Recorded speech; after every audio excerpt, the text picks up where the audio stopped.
and shine.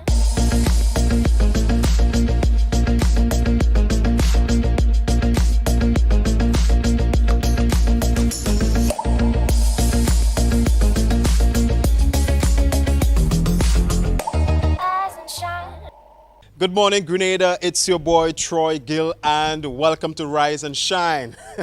Of course, you know we have lots of information, great content coming your way, but you know we want to start with this morning's fitness to get you pumped and ready for today. So don't go anywhere.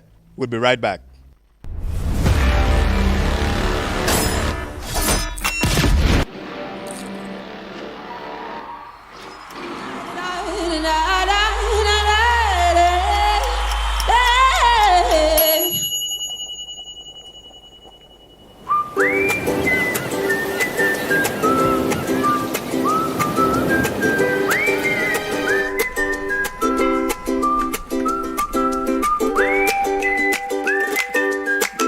The 5th Annual Masters of Calypso Melody and Rhythm Edition, Sunday, May 8th, Mother's Day, at the Spice Basket Bolio St. George's. Showtime, 6 p.m. and tickets cost $60. Featuring live from Trinidad and Tobago, Baron,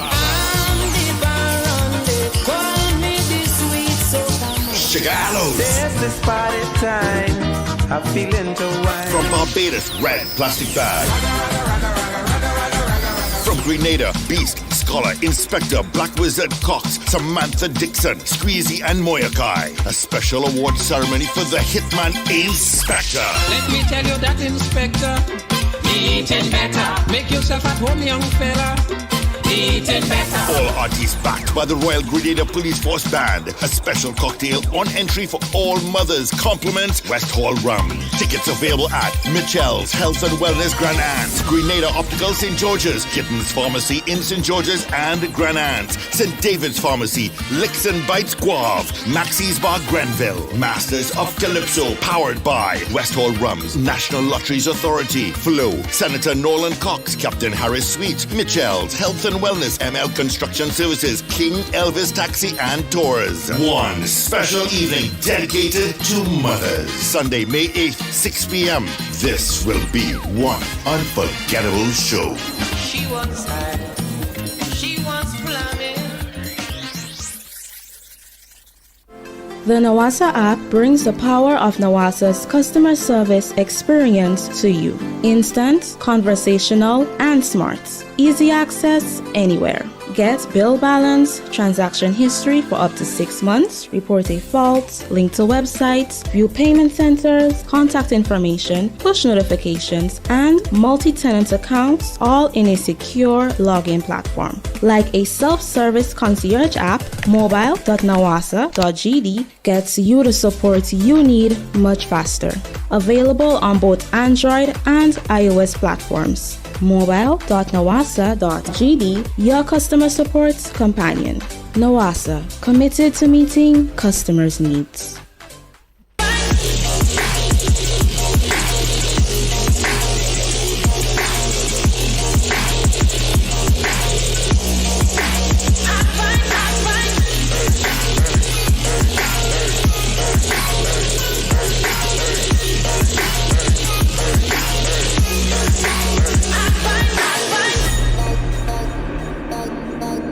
Hello everyone, it's your boy Troy Gill, and we are here at Geomax Gym Grenville. And of course, if you are in the Grenville area and you're looking for a gym, you can come to Geomax. Geomax opens from 5 a.m. to 9 p.m. Monday through Friday, and on Saturdays from 10 a.m. to 5 p.m. Of course, you know, we want to get all pumped and ready for today, so I'm going to be demonstrating 3 exercises, all right, to get your heart pumping, get your blood flowing, get you ready to start your day. All right, so you guys ready? Let's go. 1, 2, 3, 4, nice and easy. 5, 6, 7, 8, 9, 10. Upward punches. 1, 2, 3, 4, 5, 6, 7, 8, 9, 10. 1, 2, punches guys. 3, 4, 5, 6, 7, 8, 9, 10. Woo! All right, guys, so we're gonna take a 20-second break, and remember, like I always say, always keep drinking your water. Take sips of water in and between your workout, guys. That is essential. It's important to stay hydrated. All right, so we're gonna do 2 more sets of this routine. Ready, guys? Let's go. 1, 2, 3, 4, 5, 6, 7, 8, 9, 10. Upward punches. 1, 2, 3, 4, 5, 6, 7, 8, 9, 10. Forward punches. 1, 2, 3, 4, 5, 6, 7, 8, 9, 10. Woo! Good job, guys. If you were following, and keep drinking your water, guys. All right, remember that exercise is important, guys. Right, get your heart pumping, get your blood flowing, help you to burn some calories. All right, guys. So we got 1 final set, and then we're gonna call it a day. Hope you guys are ready. Are you guys ready? Have you been following? All right, so let's go. 1, 2, 3, 4, 5, 6, 7, 8, 9, 10. Upward punches. 1, 2, 3, 4, 5, 6, 7, 8, 9, 10. Forward punches. 1. Come on. 2, 3, 4, 5, 6, 7, 8, 9, 10. Woo! Good job, guys, if you're following. All right, guys, I hope you benefited from this session, guys. Remember, any form of movement, every form of exercise is important, guys. And like I always encourage you to drink your water. Remember to stay hydrated. All right, guys, we are experiencing some really hot conditions, and so it's important to stay hydrated. And I also want to encourage you as well to make healthy choices. All right, guys, thank you so much for joining us. See you again next time.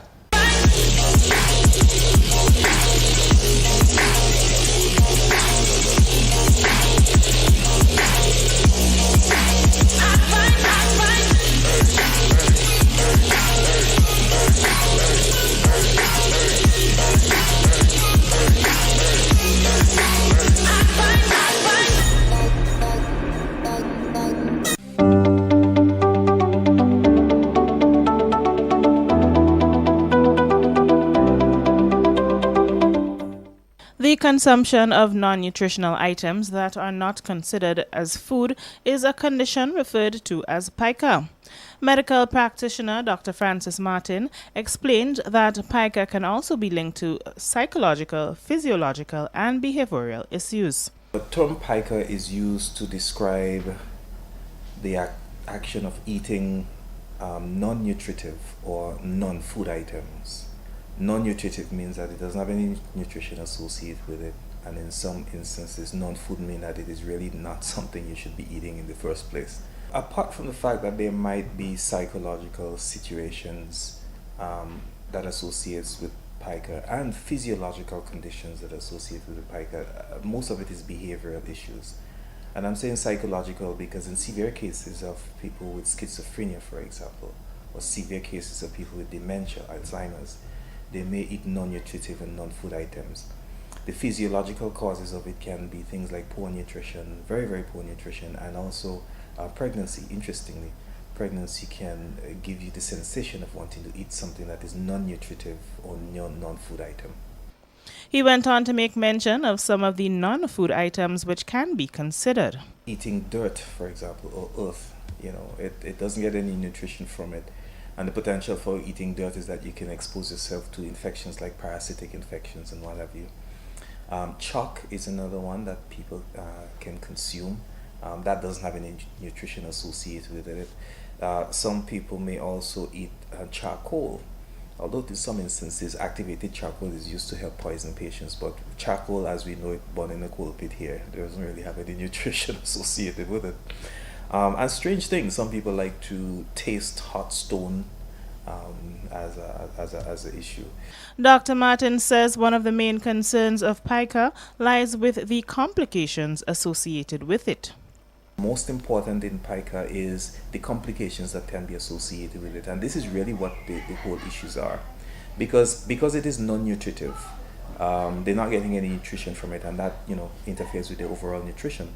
But there's also the possibility of a bowel obstruction, because, for example, if you eat coal, the amount that you eat may not be useful and it might be so much that it can actually block your intestine.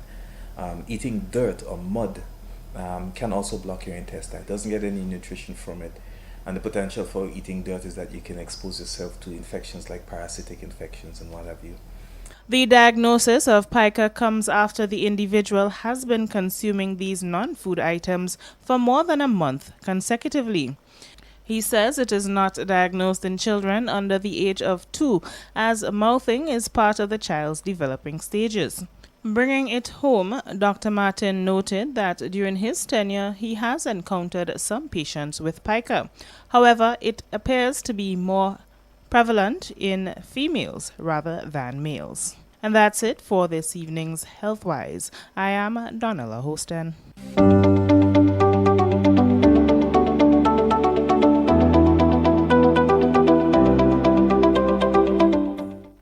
One family is left in mourning as their son, 22-year-old Kimon Bell, lost his life at sea. This after an incident where the Coast Guard vessel allegedly collided with a small boat he was traveling in on Sunday night. Bell's body was brought to the Coast Guard base in True Blue after it was recovered on Monday morning from the water on Grand Anse Beach. Our news team, like other relatives, was not allowed to enter the Coast Guard compound, but it was a gloomy morning indeed for those who were mourning the loss of Bell. Donella Hostin reports on the scene at the Coast Guard headquarters earlier today. The family of 22-year-old Kimon Bell of Woburn was plunged into a state of mourning as the news of their son's tragic death hit the airwaves. Bell's body was recovered on Monday morning and brought to the Coast Guard headquarters. There he was examined and pronounced dead by a medical doctor. Barely able to contain their emotions while standing at the gate of the Coast Guard base were family members and close friends of the deceased, crying out for answers.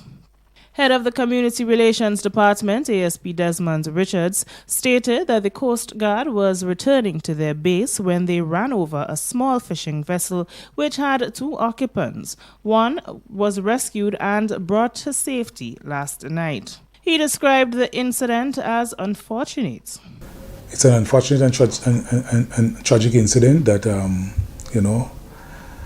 it's even difficult to talk about because I was at the Coast Guard base this morning and with some of his family, mother, grandmother, uncles, and just seeing the pain and watching them cry and really broke my heart as well. An investigation has started, Richards says, but he is calling on any witnesses to come forward as well to ensure a thorough investigation. We also asking, because the investigation will be thorough, and somebody may have seen something, heard something, that they too can come forward and say, what they would have seen or witnessed, if ever. Because we really want to make sure that the investigation is done properly, all the bases they are covered, and that we come to a truthful, a right conclusion as to why and how this unfortunate incident occurred. He added that the officers at the Coast Guard are distraught about the situation. Speculation is rife as to what actually transpired on Sunday night, but Richards made a clarion call to the public to pray for the affected families. Also present at the scene and speaking to the family was Senator Norlance Cox. He later told our news team that this can never be an easy time for those who are close to the young man. These things are never easy. To lose a loved one. He's a young man. He's just 22 years of age. He has his whole life ahead of him. It's a tough time. The damaged vessel was later removed from the Grand Anse Beach by members of the Coast Guard and other members of the Royal Grenada Police Force. Reporting for MTV News, I am Donella Hostin. The third road fatality, meanwhile, for 2022, that was recorded on Sunday on the Springs Public Road in St. George. Dead is Roger Mahon, also known as Uncle J of Monlong, St. Andrew. The female driver of the SUV involved in the accident is at present warded at the General Hospital in stable condition.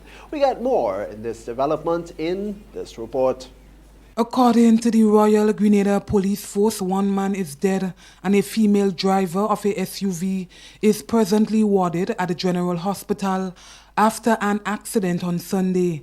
Assistant Superintendent of Police Desmond Richard, speaking to MTV News, said the accident happened in Springs sometime after 9 a.m. involving 3 vehicles. A 67-year-old man succumbed to the injuries that he sustained during the accident while being attended to at the General Hospital. And you have a female as well who is nursing serious injuries at the hospital as we speak. According to ASP Richards, an investigation into the accident is ongoing to determine the cause of the fatal accident. Of course, the investigation is continuing into that matter, and of course, upon the completion of the investigation, then that will determine how we move forward with that case. If somebody is to be charged or not to be charged in that matter. ASP Richards confirmed that this is the third fatal accident of the year. He says 3 fatal accidents are too many and is calling on all drivers to pay due care and attention on the road. You might try your best and still things happen, but again, we cannot and will not stop appealing to drivers to be really, really cautious these days on the road. Again, a life has been lost, and that's something, again, nobody would want. You leave home a morning not with the intention to cause death or injury, but it happens. ASP Richard says defensive driving is needed more than ever. I don't know if the minds of some of the drivers is zest or money, but I want to advise, you cannot take back a wrong. You cannot take back a life. You get back a life if somebody's injured or lose an arm or leg or eye. You can't do nothing. And we have far more vehicles on the road now, over 50-something plus thousand vehicles, where, when you had just a few vehicles, you could have taken a chance. Now, you have to be even more cautious. When we really want to appeal to drivers to really, really drive more cautiously, and also to pedestrians that are, walking on the road. Be careful how you're crossing the road, where the side of the road you're walking on, and what you do. Nikita Hostin, MTV News. Just after 6 o'clock on Sunday morning, officers of the Royal Grenada Police Force released 2 illegal immigrants caught in St. George on Wednesday, the 20th of April, 2 members of the Trinidad and Tobago Police Service. Nikita Holston was there and filed a report. MTV News was at the port as the 2 Trinidadian nationals who are wanted for murder in their country were being escorted to the Trinidad and Tobago Coast Guard. 2 men, Kevin John, 25 years, and Jaden Wilson, 24 years, were charged with entering the country illegally by local immigration officers. The men were caught last Wednesday in St. George and brought before the court. They were remanded to Her Majesty's Prison before being deported. Head of the Community Relations Department, Assistant Superintendent of Police Desmond Richards, confirmed the release of the men to the Trinidadian authorities. 2 men were sent back to Trinidad who were wanted for murder in Trinidad. And that is what happens when you have that sort of a collaboration and working relationship, not just with your own local police force, but police force within the region. You realize that we just have a small global space now. Maybe 10, 15, 20 years ago, we had foreigners, but not the multiplicity that we have now, you know. And that is something else, because we don't want it to be corrupted by our own person, much less persons who have a criminal element. As criminal elements, as you say, committing their crimes, coming here, feeling comfortable here, and then when they themselves starting to commit crimes here as well. ASP Richards explains that both law enforcement agencies successfully collaborated on the deportation process for the Trinidadian men. But that would be based on the arrangements made by the various law enforcement agencies. Yes? Sometimes or most times, yes, they will come for their people. But as I said, that is based on the arrangement that is made by the law enforcement agencies and those involved. Because there might be a country where they might not be able to, but they need to be deported. And as I said before, we work together in the region, law enforcement work together in the region as a unit. So Trinidad business is our business. Our business in Trinidad, St. Vincent, St. Lucia, St. Kitts, Dominica, around the world. That's why you have things as Interpol. It might be an international criminal. And so we even within the Royal Grenada Police Force, we have that sort of a mechanism, work with Interpol and all these agencies to be able to deal with all those criminal elements. The Royal Grenada Police Force continues to encourage citizens to be vigilant. Persons are here, and people know that they are here and you know what to do. Then your duty is to alert the police. Remember, the police cannot. There's no system in the police where we sit there and then anticipate. We a crime happens, so we go hold up as that person coming there. A lot of what we do is dependent on the public. There are people that does, and there are those that would know, and they wouldn't say anything. Reporting for MTV News, I am Donella Hostin. Forecasters at the Meteorological Office at the Maurice Bishop International Airport MBIA continue to monitor an approaching trough system. Models indicate that the system that will pass through the island likely to bring unstable weather conditions and a moisture surge, which is expected to bring increased cloudiness and shower activity. Now, according to the extended public weather forecast issued for the next 3 days, flash flood warnings are expected to progressively increase as we move closer to midweek or Wednesday. The forecaster at Maurice Bishop International Airport is Jason Robertson. It will continue overnight and into the next day or two, giving us showers which could be heavy at times, and there is a possibility for small-scale slide and minor flooding in low-lying and poorly drained areas. Small craft advisory is in effect due to the fact that the gusty winds within the showers could produce agitated seas. The National Disaster Management Agency has advised the public to remain vigilant and is encouraging all to take the necessary safety measures to mitigate the impact of possible flooding in vulnerable areas. NADMA, through the Meteorological Office, will continue to monitor the system and provide timely updates. In another development, the Labour Minister has reiterated that the pension issue is in good hands and the matter will be resolved. He was at that time speaking in Sateers at one of the candidates' launching of the new National Party. We hear more from Nikita Hostin. We have said over and over that we want to see a resolution for this issue.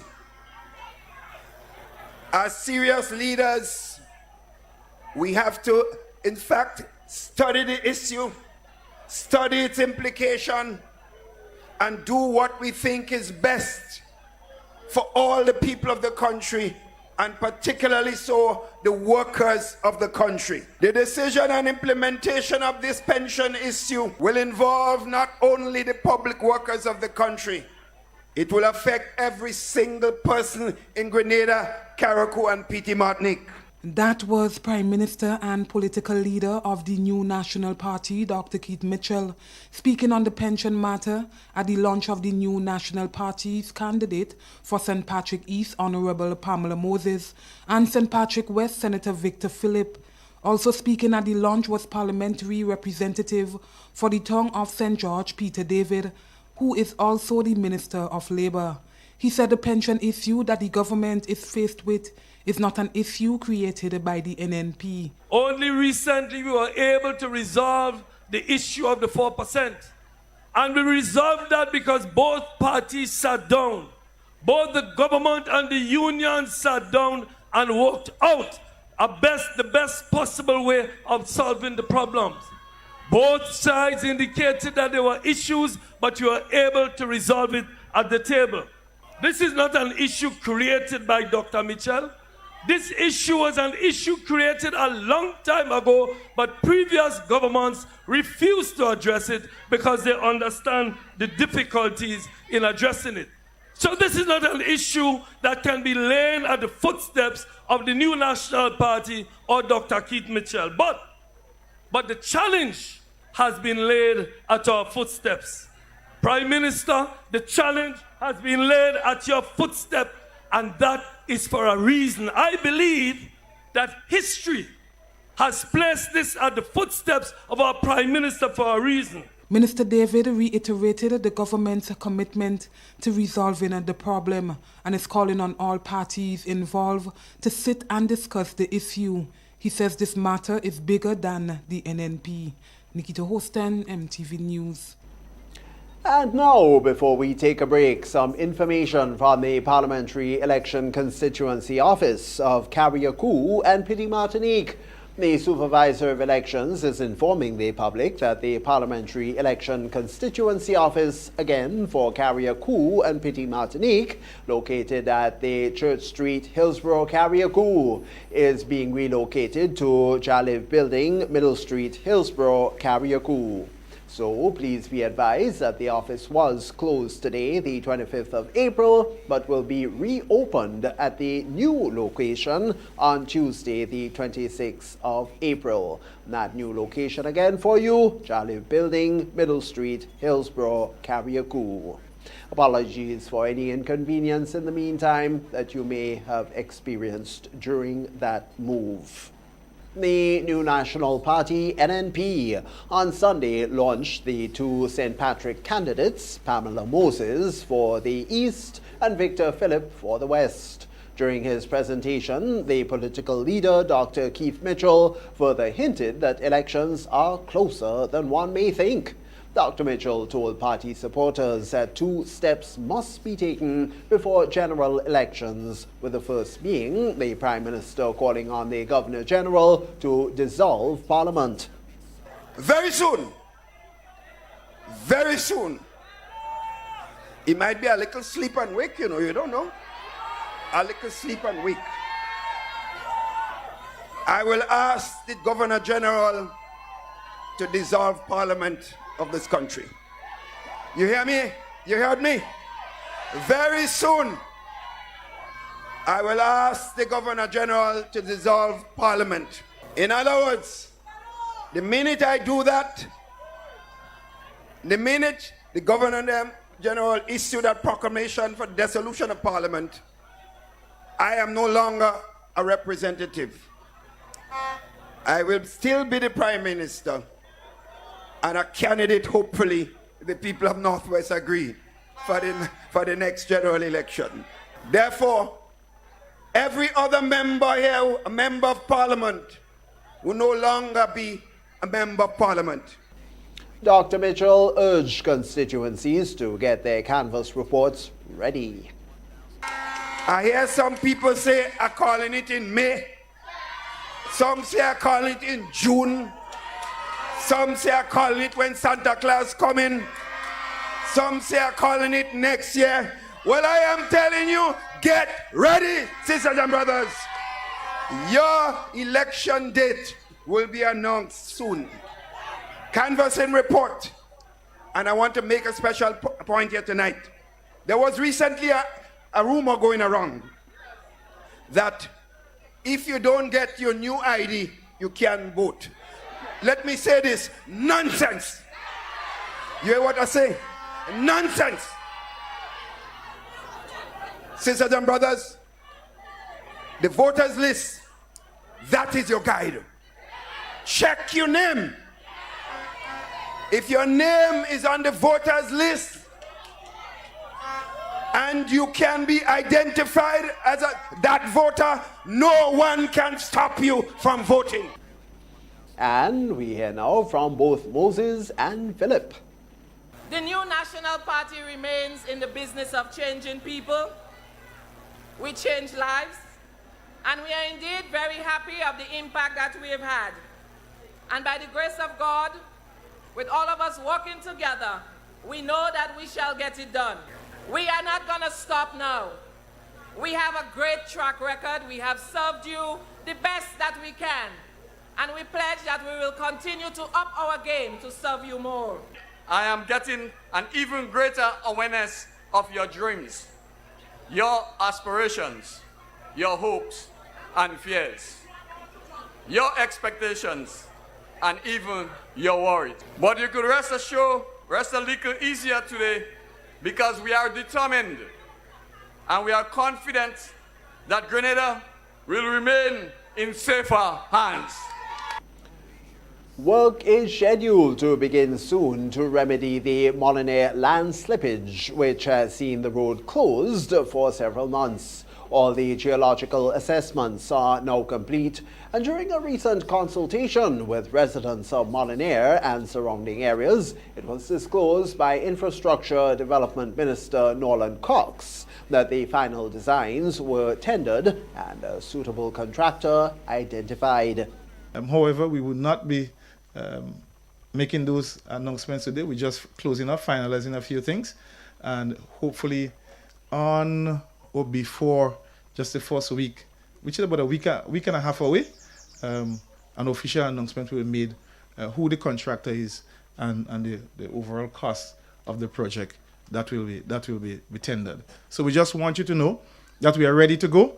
I think the contract document is already been worked on, so it's just a matter of putting in who is that contractor name. So we have been trying to expedite. Director of Beeston Consulting Limited, Naheem Hasnain, speaks to the approach that will be taken for the project. There is going to be a stepped approach to the construction. So we are not starting on the roadside. We are starting down the slope itself, halfway down the slope. At the lower levels, we are creating a platform, creating a stepped layer of wall. Using that support, we're stepping back inside and creating a similar wall, and then building up to be able to reinstate the entire road. Hasnain further went on to explain to the residents the scope of work to expect in that area. But what we are going to do is essentially creating a box a reinforced soil box. So using the same existing material, we are able to treat it, reinforce it, essentially contain it in a box so it's stable, it cannot move, and that stable mass of soil and with the facing and proper protection from weathering, and would be your final solution at the end of the day. And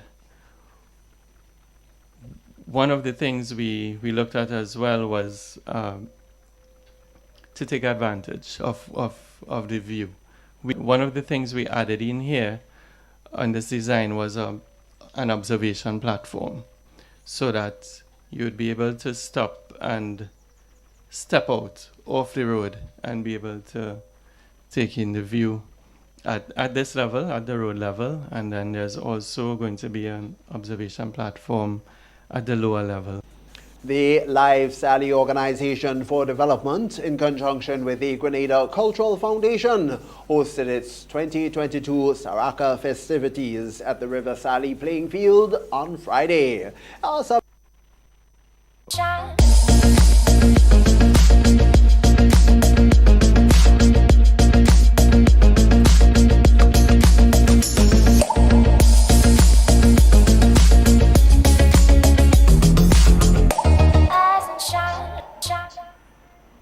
Good morning and welcome to Rise and Shine for today, Tuesday, the 26th day of April, 2022. It's another beautiful day. It is a bit cloudy outside, but we are grateful for life. We are around. We are appreciated just to be here, because it's a gift that so many people don't have today. I am your host, Osselin Crosby. Always a pleasure being here with you to share information, to wake you up, to encourage you positively, to make this day productive and equally gratifying for you and others. So it is expected to be another wonderful day. It's 7:40 in the morning for the people who are getting ready to head on out of their homes. I know some of the little ones, most of them are back out to school, but some are still home a bit, being involved in their PTC and other activities. So to those who are still home, enjoy the last couple of days that you do have before you get to head on out back to school. We are into that term where they get into external exams, CPEA, also that of CXE, CSET, CAPE also. So all of it is happening. We wish them the very best. I know for those doing on the senior external exams, and most of it are coming on. So we wish you the very best. If you do have exams today, please go there, give your best, prepare yourself adequately. And that's all you can do. Give your best when you get there. So now it's time for us to help you plan the day. It's a bit gloomy outside. We know that NADMA sent out information on Sunday saying that the island has been affected by a trough. So we expect to have some cloudy conditions during this week. So what better people to share with us what's happening today and into the rest of the week with the extended forecast than our forecasters at the Met Office. Good morning. Good morning to you and listeners of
flood last night in areas of Florida. I'm Andrew Charles, People's Government Office. Thank you. Thank you so much, Andre, and that's the weather forecast for today. I think the positives here is that while we were expecting some more rain today, it seems as though the conditions are quickly improving instead of deteriorating. We do hope that this continue. What I always encourage you to do is listen to the weather forecast so it can help you plan your day, plan your week. If you do have an activity coming up, it's important that you know what to expect. What are the conditions that may affect your event, or just you being able to just do what you want to do. It's always best to move when it's dry rather than when it's wet. But we appreciate whatever conditions come. I know the farmers are appreciative of it. Also NWASA, because we know that the dry season was really coming in hot. It was very dry outside. Water became a challenge. So since we don't have that, then that's always a plus. So let's continue to use the information that's shared by the Met Office to guide our activities. And remember, the forecast is dynamic. It never stays one way. So while you may hear one, it's important that you continue to listen, as it will change. It changes every time. It helps you plan better. So what we're going to do now, we're going to take a quick break, and we're going to come back in and we get to speak to Mr. Bihari, Royden Bihari from the Ministry of Youth. The NWASA app brings the power of NWASA's customer service experience to you. Instant, conversational, and smart. Easy access anywhere. Get bill balance, transaction history for up to 6 months, report a fault, link to websites, view payment centers, contact information, push notifications, and multi-tenant accounts, all in a secure login platform. Like a self-service concierge app, mobile.nawasa.gd gets you the support you need much faster. Available on both Android and iOS platforms. mobile.nawasa.gd, your customer support companion. NWASA, committed to meeting customers' needs. The 5th Annual Masters of Calypso Melody and Rhythm Edition, Sunday, May 8th, Mother's Day, at the Spice Basket Bolio St. George's. Showtime, 6 p.m. and tickets cost $60. Featuring live from Trinidad and Tobago, Baron, Chigalos. This party time, I'm feeling to wine. From Barbados, Red Plastic Bag. From Grenada, Beast, Scholar, Inspector, Black Wizard, Cox, Samantha Dixon, Squeezy, and Moyakai. A special award ceremony for the Hitman Inspector. Let me tell you that, Inspector, eating better. Make yourself at home, young fella. Eating better. All artists backed by the Royal Grenada Police Force Band. A special cocktail on entry for all mothers. Compliments West Hall Rum.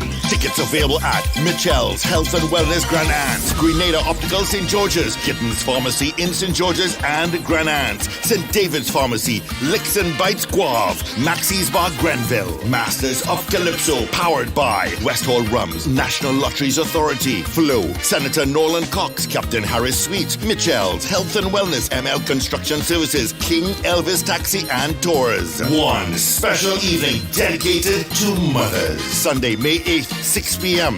This will be one unforgettable show. She wants high. She wants plumbing.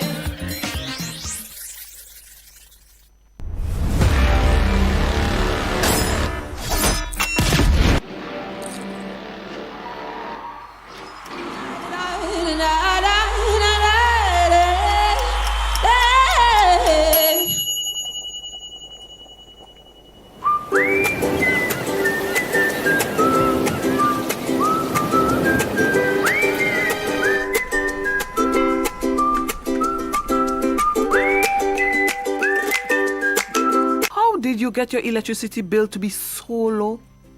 For one, we size our transformers just for what we need, and we unplug transformers, chargers, and other devices when they're not in use. We also replaced our light bulbs with LED. I even replaced the seal on my refrigerator door to keep the cold air in. How do you know if it is working?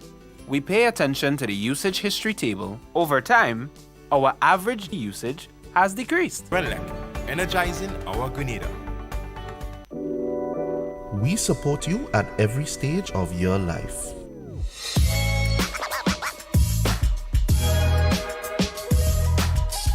for business.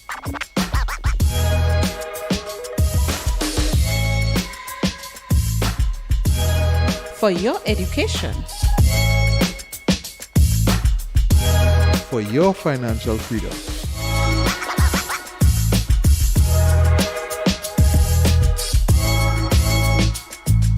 For that new ride.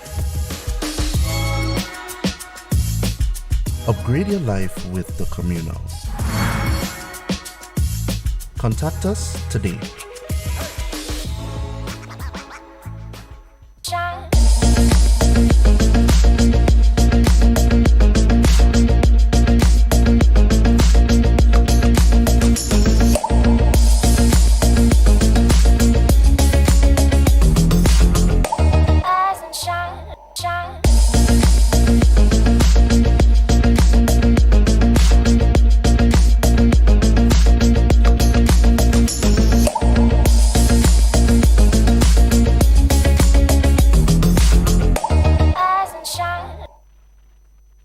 Welcome back. Thank you so much for joining us. It's now 7:49 in the morning. I know before we went off, I did say that we were about to speak to Mr. Bihari, Mr. Royden Bihari from the Ministry of Youth. But what we're going to do is we will take our first interview before we do Mr. Bihari, which is Miss Magdalene Steele. She is the marketing officer at the Communal Cooperative Credit Union. And this morning, we do have this chit-chat every now and then with our representatives from Communal, speaking about things that the information that members and potential members need to know. And today we're speaking compliance. It's always a pleasure. Good morning, Ms. Steele, and welcome to the program. Good morning, Osleen, and thank you for having me on the program this morning. Always a pleasure. Today we're speaking compliance, and it is important, no matter where you work, that compliance is critical, because we know for financial institution that scrutiny is even different. It is way different, and it means therefore that you have a lot more responsibility on your hands. Speak to us about financial compliance, as it's important that members do know, because from time to time you may say that I need that from you, because you're coming in to be a member, you want something, and why do I need to go through all of this? But financial institutions do answer to regulatory bodies, and that is where all of this come in. And let us start there this morning, the importance of compliance in financial institutions and what it really means. First, I'd like to say good morning again to you, the host, and good morning to the listening audience of MTV Rise program this morning. As you stated before, compliance is basically important for all financial institutions. A lot of persons may wonder, why is it that we need this information about individuals? But it is important that if I have to do business with anyone, it is important that we know who you're doing business with, about your background information about these individuals, and not just entering into business with them without knowing anything about them. So basically, compliance is just monitoring the credit unions, the activities that are taking place with credit unions, and ensuring that we go along with the laws that we are guided by. Basically, the role of this compliance is to ensure that the transactions that are done within the financial institutions, that is credit unions, are legal, and to avoid any illegal transactions from taking place. All right. It's important also that the members, that when these people come into the transaction with us, it is not nice that you're doing business with someone and you don't know who you're doing business with. I know definitely, because Osleen, you wouldn't lend anybody $5,000 and you don't know nothing about it. So that would be kind of reckless. They come to us. We have to know something about the individual that you're doing business with, because first and foremost, before they come to the credit union, they will find out about the credit union. What the credit union is involved in, what can we offer, how can we assist them in whatever way of life to improve their standard of living. So just the same, they'll find out about the credit union. We need to find out about our members and to know who we are dealing with, the background of the individual and to know how far we can go with this individual. Yes, due diligence must be done on every member, even if, especially when it comes to borrowing, because at the end of the day, when things go wrong, you will not be immune to the repercussions because of ignorance. As we always say, ignorance is not immunity of the law at all.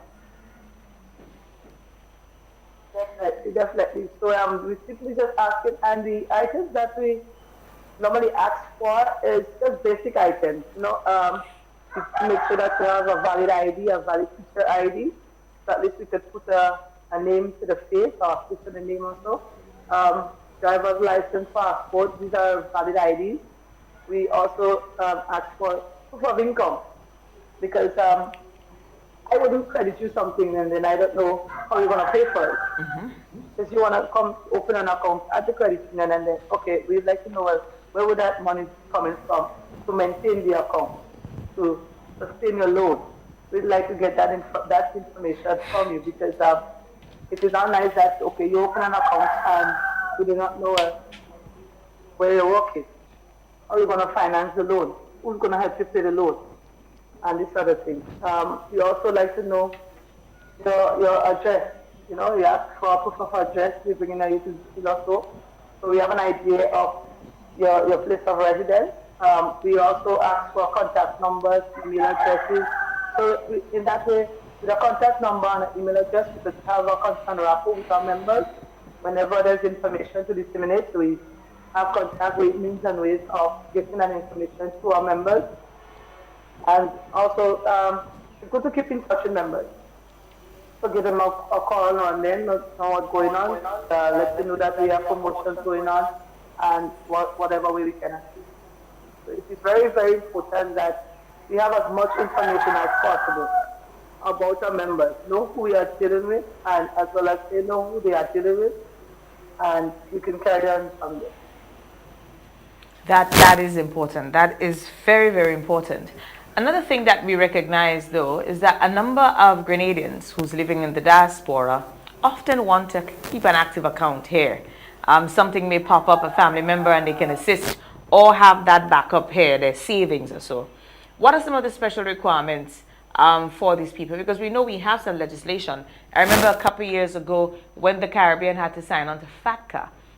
It primarily dealt with that of U.S. citizens, even though they may be home or not living in the U.S. or have accounts here, that they still have to pay their taxes, and we have that responsibility. So what are some of the essential guide, the documents or so that they would need to provide in order for them to be able to have an account here, and the credit union's responsibility in all of this? It's basically the same as any member here locally. The only difference with this regulation from the documents must be notarized and we must get the social security number or the tax identification number. These are the only different things from any, but everything else applies here. The IDs, the job letter, pay slip, proof of address, proof of income, yes, all of that is inclusive of the tax identification number and also your social security number. A lot of members abroad, they are sort of very, very reluctant in giving up certain information, and we ask that they bear with us because if we don't follow compliance, then, as I say, we could be sanctioned or so. So we ask that they comply with us because this information is necessary. Because when FATCA and others do a gaffing or so, these regulatory bodies do their checks. We need to be in compliance with the rules and regulations. Some of them, as I say, they're very, very reluctant in giving this information, but it is necessary that we have this information. It is necessary that we have, especially of our foreign members, because there are so many things going on these days, Austin. For example, these terrorist activities are going on. So we need to know who is who.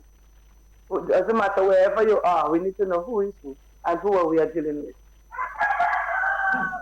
Speaking here of people providing information, or documentation rather, to verify who they are, and whether or not they are capable of repaying, in some cases, facilities that may be loaned to them. But in addition to that, we also know that members can also do more to ensure that they assist the credit union in compliance. Because the credit union is membership-based, whatever members do affect the institution, as members play a critical role in this. How can a member assist in ensuring that they are compliant with the laws that govern the credit union body? Well, it's as simple as providing all of the current documents that is necessary. Besides the credit union being compliant, we ask members to be compliant as well. So whenever we ask for certain documents, we ask that members be compliant and provide the documents that is needed, because it's very important that for us as well as for themselves as well. They must also be mindful of using the due diligence in their financial activities. It's not just business as usual. You just want to do something and you don't want anybody to know your business. It's not that the credit union wants to be in all of your business. It's just that you need to know the activities that you're involved in. You want to open an account with us, we ask for information and we ask that you provide this information. We also want to remain safe and legal in dealing with our members and not having to go down the wrong way. So we're just asking members to, there's also something that we have as a source of funds, a form based on the amount of deposits. All of this, just ask that if need be to fill out this form, just comply. If there's questions, they will answer your questions also. But we're just asking our members that to comply with the credit union and we can work together on that. You're asking for full cooperation from members. It makes life a lot easier. I think. Yes, all the way, because it will make life a lot easier for the credit union to be able to be compliant with the regulatory institutions. We spoke here all morning about compliance. We spoke about laws. We spoke about FATCA. But I know that the regulatory bodies use specific laws to guide credit unions, and from time to time you would have to review and revise some of your application forms, requirements, documentation, and I know it can be quite burdensome for some. Some people always tend to think, oh my God, why do I need to do this again? But things change, and we have to keep up with the time. In addition to that, we know that the laws from time to time are amended. So there's a lot. Speak to us about the importance of compliance to the credit union and the laws that govern that guide the regulatory body that keeps institutions like yourself in check. Well, it's important for the credit union itself to be compliant. It's going to protect the interests of our members. And as I said, there is a lot of acts of money laundering, terrorism, financing, cybercrime, identity theft. There are a number of illegal activities taking place out there. And we would not like to fall in that league. So it is best that we follow by the book the rules and regulations of FATCA and others, or AGAP and such. These bodies who normally come and check with us from time to time. And we must follow these regulations. If we do not follow these regulations, we could be sanctioned. The credit union could be closed. And that would not be nice for our members. So we're asking that if we have to be compliant, the members themselves must be compliant. And it's a collaborative effort between the members there and the credit union. The credit union cannot do it all by itself, but we need the members to follow these rules and guidelines and to ensure that they adhere to all of what the rules and regulations of the credit union, so that we ourselves to be in compliance. Yes. Yeah. Thank you so much, Ms. Steele. It is always a pleasure.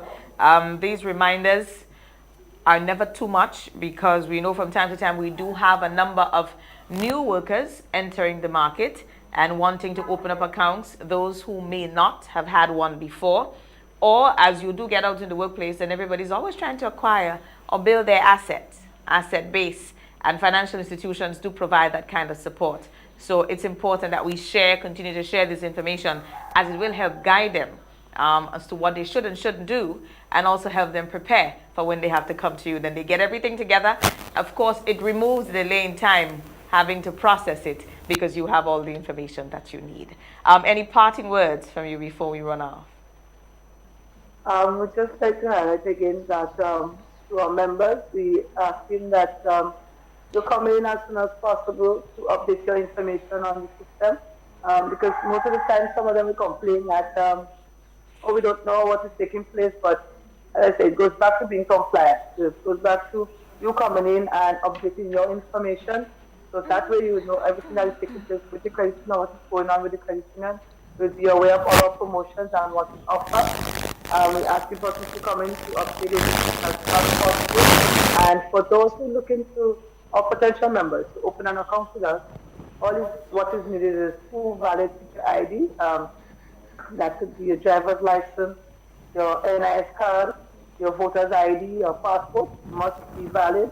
You also need a written subletter or payslip. If you're using a payslip, the payslip must be stamped, and a utility bill to show a proof of address. It's simple also. It's simple. So no hardcore for that, and we asking them to again come in and update the information and to try and be compliant with us, as we ourselves at the credit union in compliance with the regulatory body. Great. Thank you so much, Ms. Steele. Magdalene Steele, the marketing officer at the Communal Cooperative Credit Union. It is always a pleasure. I'm sure we will be doing our chit-chatting again as we move closer to summer, which is when so much is happening in Grenada, and I'm sure the credit union will be having some promotions that you want to share with us. It's also the time when you have a lot of returning nationals coming home, may wanting to look for new business or open up accounts here and all of those things. Of course, it encourages the environment, and time encourages business, and everybody capitalize on those. So, Ms. Steele, thank you again. Always a pleasure. We will be speaking again soon. Have yourself a wonderful day and a good week. We wish you. Thank you for having me, and have a blessed day yourself. Thank you. There we have Ms. Magdalene Steele, Marketing Officer at the Communal Cooperative Credit Union. This morning we spoke about compliance, the importance of it. And I want us to note here that compliance is not just important for financial institutions, but just for people in general. If you work at a business place, it is important that you're compliant with the policies and procedures of the business. If you're at school, you don't get to just do what you wish, do you? You still have to be compliant with the rules and regulations of the school. You don't just get up and go to the washroom all day or stay outside all day. You have to go to class, you have to listen. You would have exams, you need to prepare. Compliance goes across the board. For financial institutions, for some institutions, it may be a lot more stringent than others because there are wider implications as to what we do. And we do live in a global market, so for financial institutions, it's a lot more. Let us do what we need to do to ensure that we can cooperate. It's what makes a difference. The more resistance and trouble we give, is the longer the process will take for you to get a response and maybe a request that you have made. So when we do share these programs, we encourage you to listen, as it will help make your life a lot easier. And getting back responses to requests that you may make to these financial institutions shorter. We're going to take a quick break. When we come back, we speak to Royden B. Harry from the Ministry of Youth. Glam out in the best names and designer frames with Quartz Optical. Buy one stylish frame and get 50% off your second pair. Sport your favorite Armani, Converse, Vogue, and many more frames for less. Get an additional 10% off and pay nothing for 30 days when you pay with Ready Finance. Book your free eye examination appointment online today on www.quartzoptical.com. Don't miss the opportunity to glam out, only at Quartz Optical. Value you can see. Offer available while stocks last. Special conditions apply.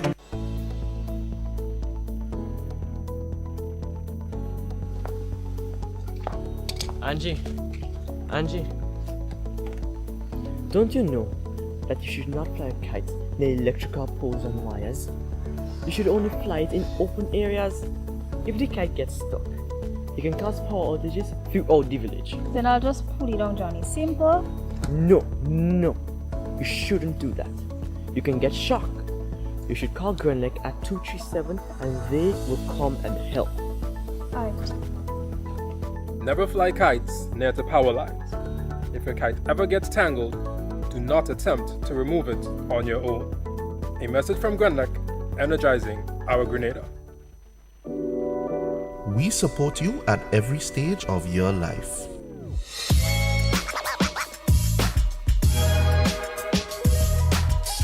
For business.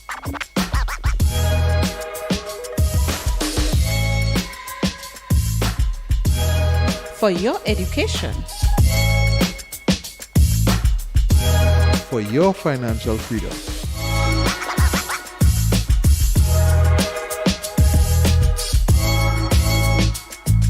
For that new ride. Upgrade your life with the Communal. Contact us today.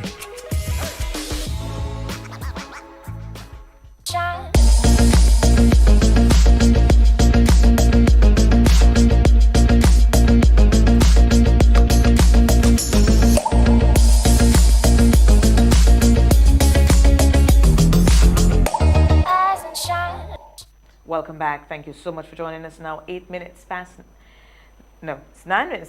8 o'clock in the morning.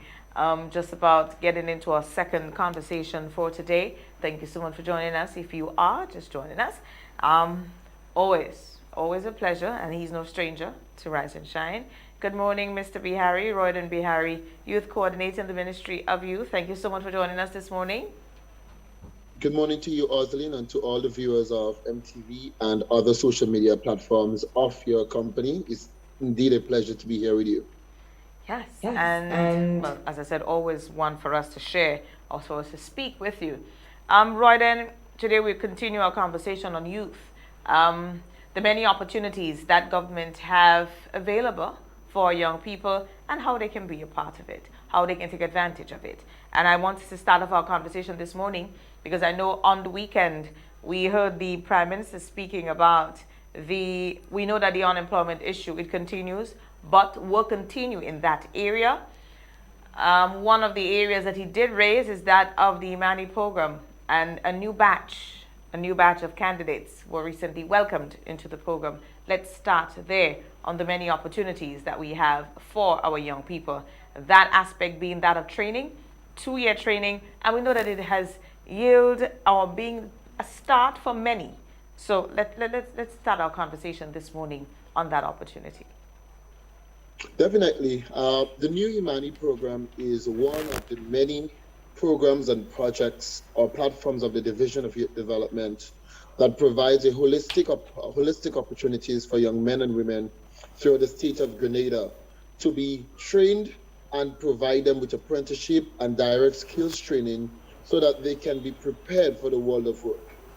The new Imani program, more or less, is one of our social development programs that more or less aim to mitigate the many effects of poverty and also structural weaknesses of the labor market. You do understand the challenges that we are faced with within the labor market, and the only way we can close in the gap within the labor market is by providing the necessities, which is in this case the training and developmental opportunities to deepen the capacity of young men and women in Grenada to be better able to capitalize on these opportunities. However, our program, the new Imani program, targets young men and women within the ages of 18 and 35 with little or no certification, or persons who come from a disadvantaged community or vulnerable social situation, as well as persons with degrees, persons with associate degrees and bachelor's degree, but they have no experience. What this program aims to do is to give them that opportunity to get the experience to be prepared for the job market. When we look at the build of the new Imani program, its ultimate aim and objective, or its goal, more or less, is to create the opportunities for the economic and the social development of our young people throughout the state of Grenada through the implementation of a comprehensive workforce and enterprise training and development program. And that is exactly what our program seeks to do. You just outlined there the objectives of the Imani program. Just before we came in, I was saying that there are many stories, many interesting and successful stories from the training program. I know many people would say that it is just a training opportunity, but it starts somewhere. It's like doing a program, a degree program, and you have to go on your internship.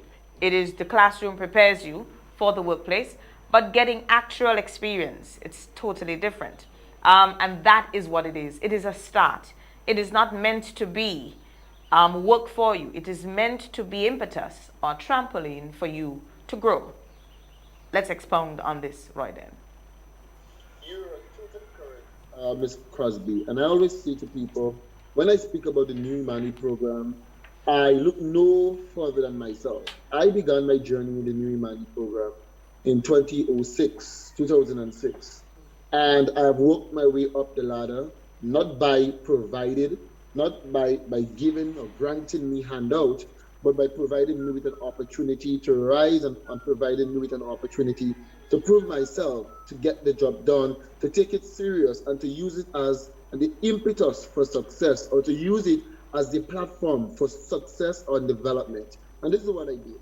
And I always say to people, whenever you get an opportunity in programs such as the New Imani program or other such like initiatives, it's not an opportunity to get a stipend. It's not an opportunity just to be trained, but it's also an opportunity to prove yourself that the labor market in Grenada needs you and it needs your competencies. And that is where I always start. The success of my journey has always been from the contribution made to me or provided to me by the New Imani program. As part of this program, I was able to adequately prepare myself for the job market through an apprenticeship, training, life skills, and competent-based vocational qualification opportunities. It also provided an opportunity to improve the academic levels of myself and many other participants in the program, as well as provided a platform to promote an entrepreneurial spirit among myself and my colleagues to provide ourselves with the training and the financial support that are needed as part of that program.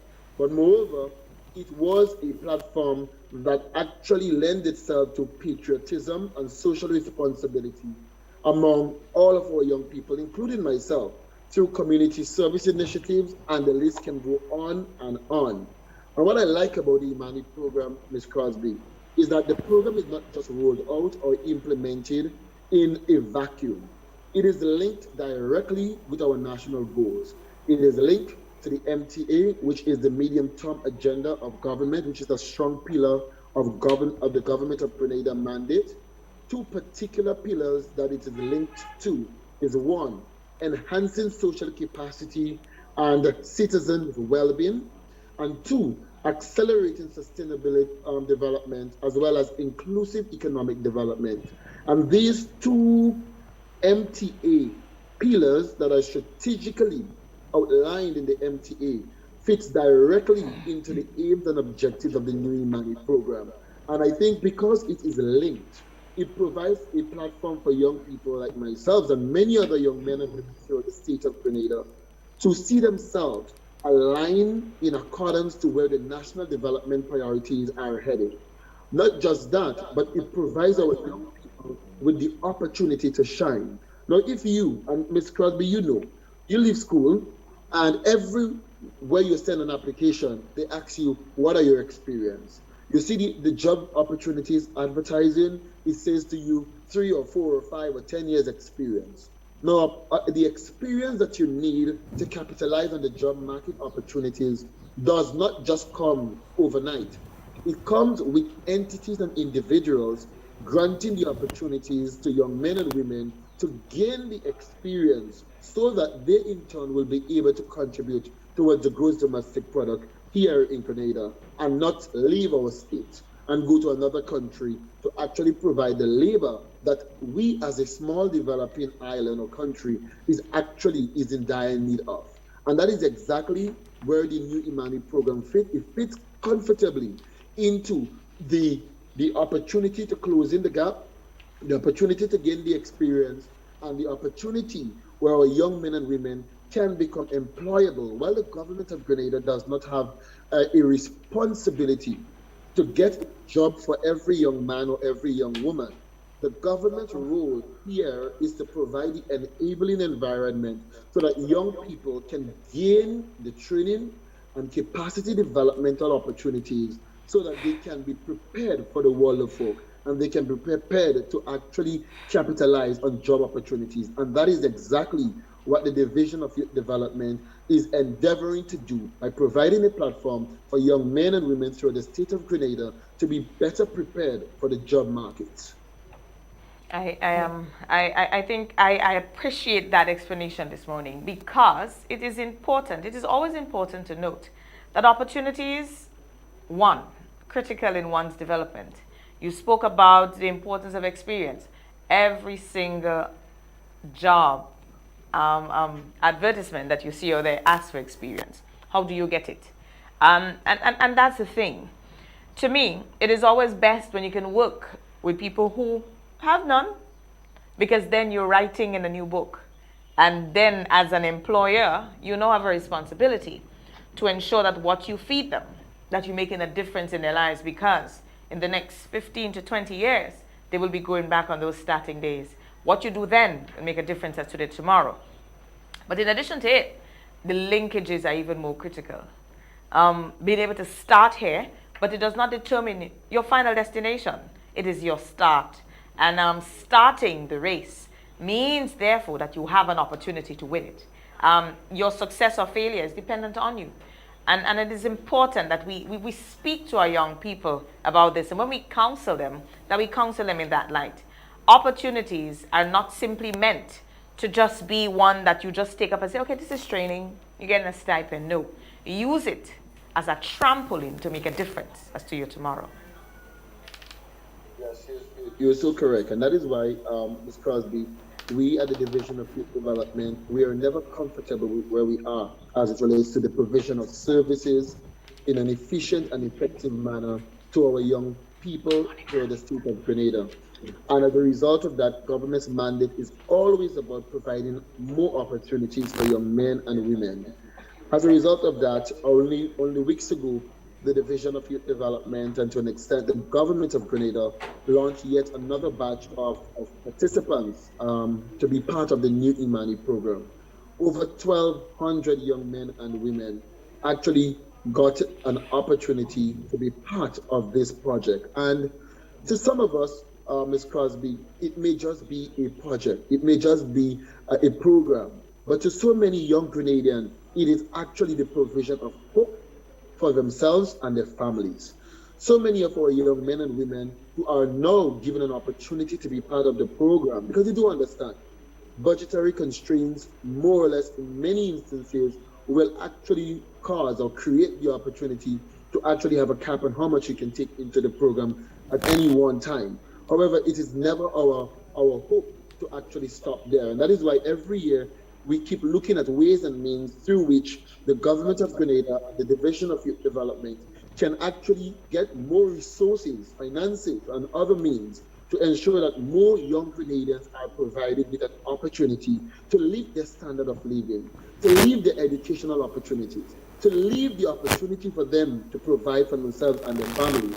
And hence the reason we were actually given another opportunity to launch Batch 8 of the new Imani program of over 1,200 young men and women. We launched both on the mainland in Grenada as well on the sister isles of Carriacou and Petite Martinique. We conducted all of the orientation, all of the recruitment process, and as we speak, all of our young men and women that are recruited into Batch 8 of the program have started the life skills component of the program, and we do have over 30 centers throughout the entire state of Grenada, where every afternoon between the hours of 4 to 6, our young men and women get an opportunity to go to the life skills, where it actually focuses on a lot of the personal developmental side to the human being. I mean, you may want to hand an opportunity to a young person.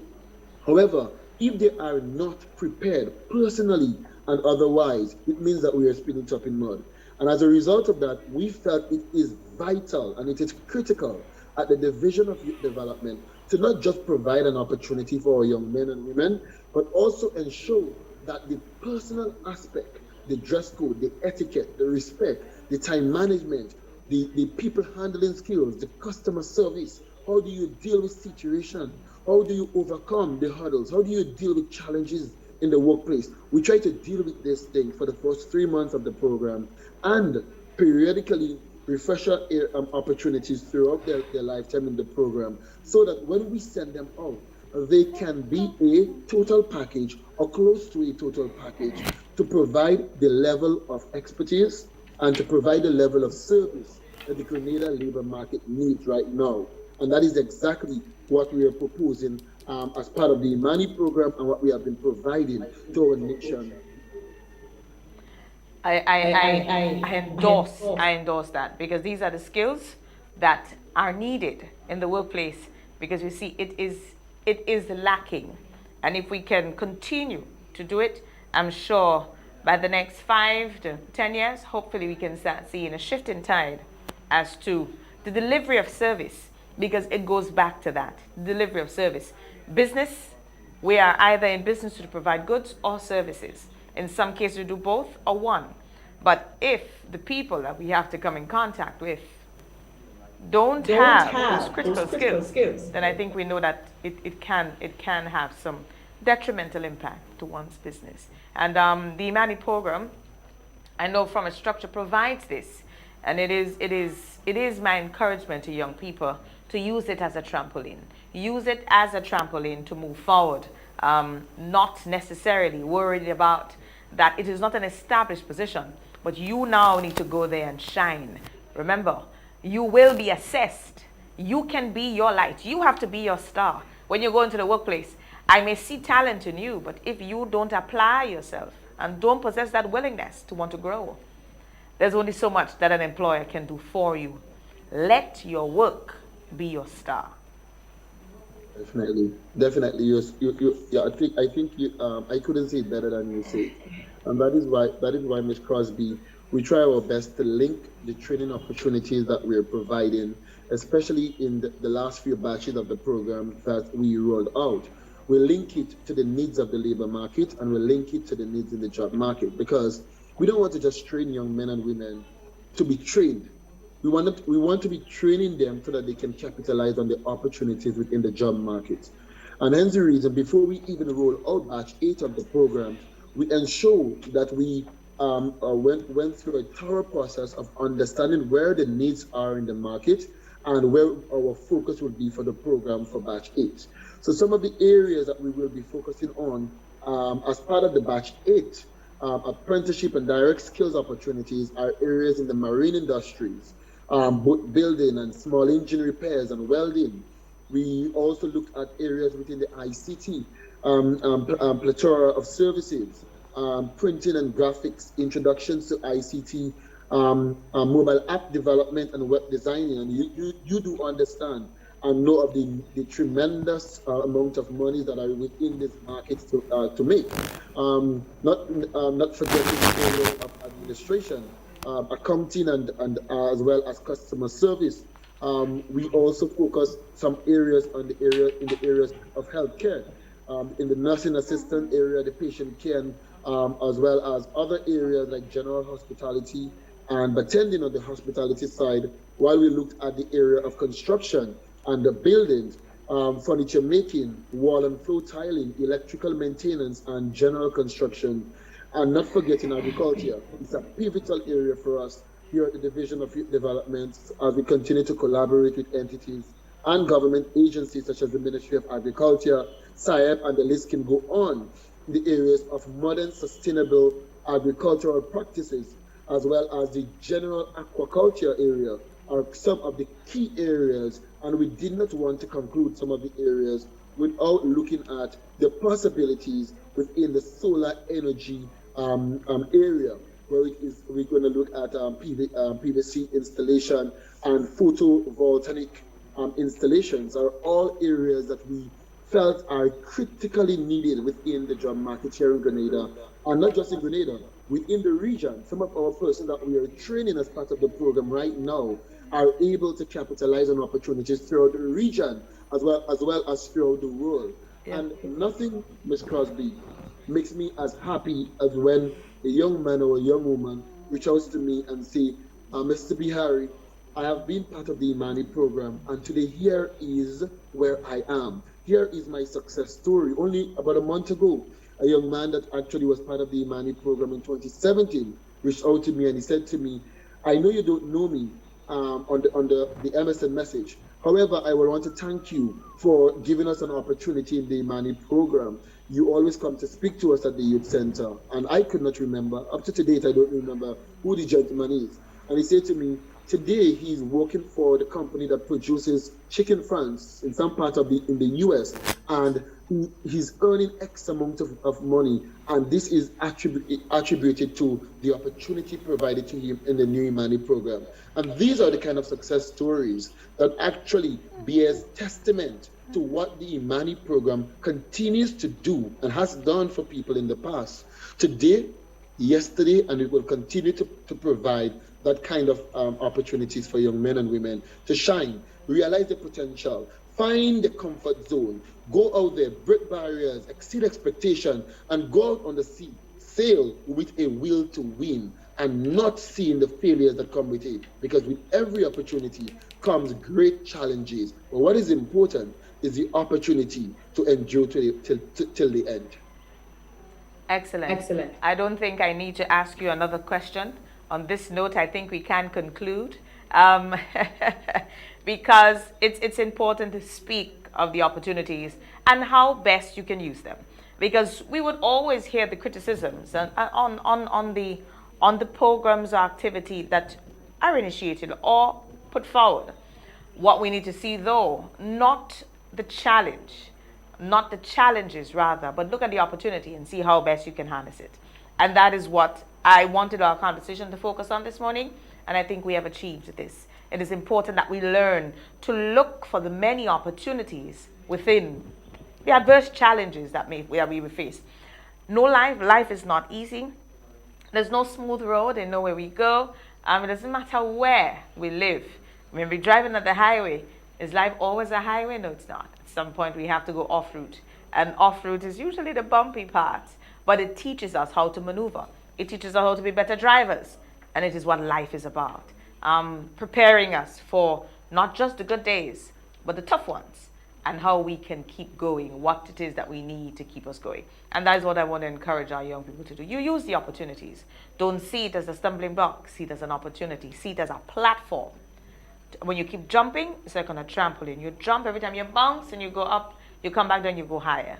Use it as such an opportunity. And I know many can say that they have been beneficiaries for that start, and there are many more that will benefit.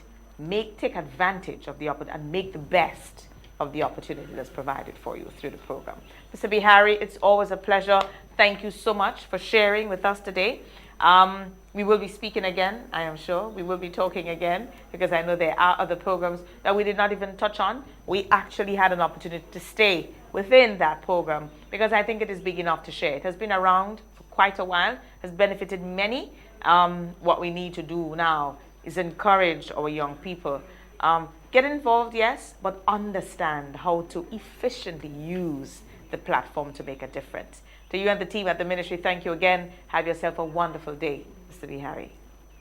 Thank you so very much, Ms. Crosby. To God be the glory. Great things he has done. Yes, always. Thank you so much again, Mr. Bihari. And that's it for us this morning. Always a pleasure. We did have two very, very great discussions this morning. Speak to the Communal Cooperative Credit Union and that of compliance. Then we spoke to the Imani program, the new batch that went out recently, that 8th batch. And we also tied in compliance, opportunities, and how people can best use it. And that is what I encourage our young people to do today. Remember, they are there. They're there for you. See it as a start. You now decide how good a driver you'd want to be when it comes to your life. Make the best of it. Each day is an opportunity for you to be a better version of yourself. Always remember that. For many before, the opportunities were not there. They did not even have a chance to make that difference. You do now.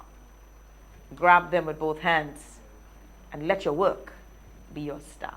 Be a star. You are a star. You can make your light shine even brighter by what you do, how you do it, where you do it, and for what reason. Let the reasons be genuine. Be an agent of change, positive change that is, and make a difference. That's where we conclude for this morning. It's now 8:33.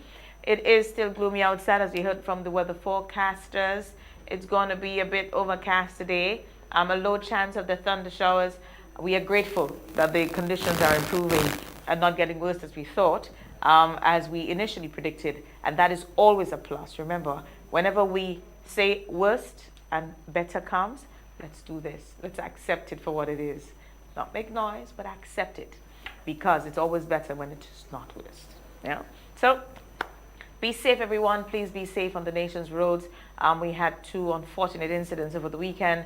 An accident that claimed the life of a father and a brother, that family, that Mohan family out there in St. Andrew. And then we had a death.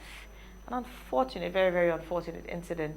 But to the family, we do wish you, we do hope that you are comforted by his memory. He's very young soul.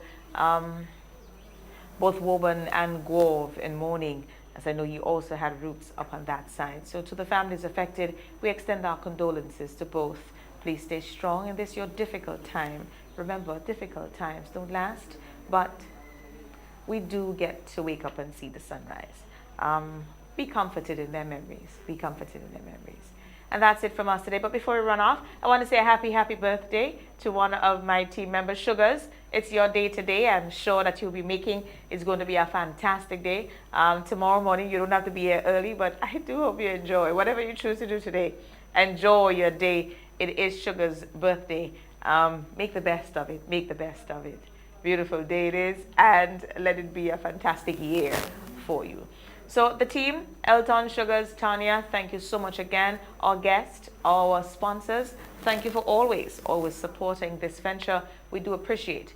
To all our viewers and listeners, thanks again for inviting me into your homes, vehicles, offices, wherever you're joining us. Always a pleasure sharing with you. To all the little ones who may be out now, have a fantastic day at school. Open up your minds, learn. To everyone, please make this day a fantastic one. What the day is for you will be dependent on the decisions that you make. Be happy today, smile, cheer on someone, help someone, listen to someone, share something positive that can make someone's life different in a positive way. Have yourself a great day, everyone. I'm Oslin Crosby. We meet again on Thursday, God's will, when we do it again for this week. Thanks again, and have yourselves a wonderful one. The Nawasa app brings the power of Nawasa's customer service experience to you. Instant, conversational, and smart. Easy access anywhere. Get bill balance, transaction history for up to 6 months, report a fault, link to websites, view payment centers, contact information, push notifications, and multi-tenant accounts, all in a secure login platform. Like a self-service concierge app, mobile.nawasa.gd gets you the support you need much faster. Available on both Android and iOS platforms. mobile.nawasa.gd, your customer support companion. Nawasa, committed to meeting customers' needs. The 5th Annual Masters of Calypso Melody and Rhythm Edition, Sunday, May 8th, Mother's Day, at the Spice Basket Bolio St. George's. Showtime, 6 p.m. and tickets cost $60. Featuring live from Trinidad and Tobago, Baron. Chigalos. This is party time. I'm feeling to wine. From Barbados, Red Plastic Bag. From Grenada, Beast, Scholar, Inspector, Black Wizard, Cox, Samantha Dixon, Squeezy, and Moyakai. A special award ceremony for the Hitman Inspector. Let me tell you that Inspector, eating better. Make yourself at home, young fella.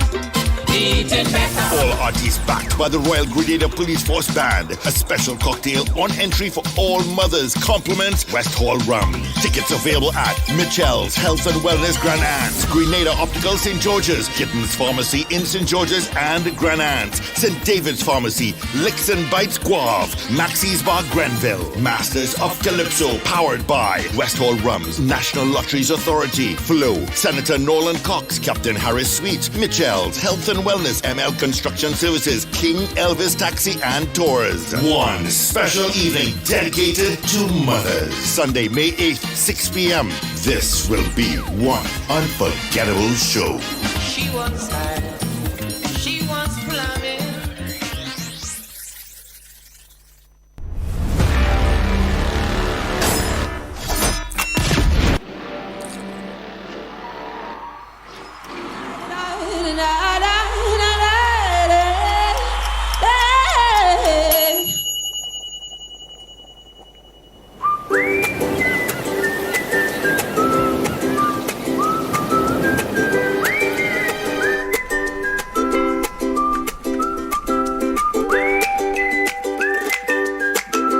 Did you get your electricity bill to be so low? For one, we size our transformers just for what we need, and we unplug transformers, chargers, and other devices when they're not in use. We also replaced our light bulbs with LED. I even replaced the seal on my refrigerator door to keep the cold air in. How do you know if it is working? We pay attention to the usage history table. Over time, our average usage has decreased. Grenlec, energizing our Grenada. We support you at every stage of your life.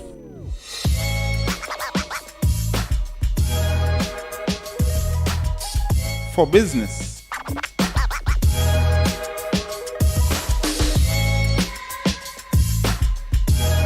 For your education. For your financial freedom.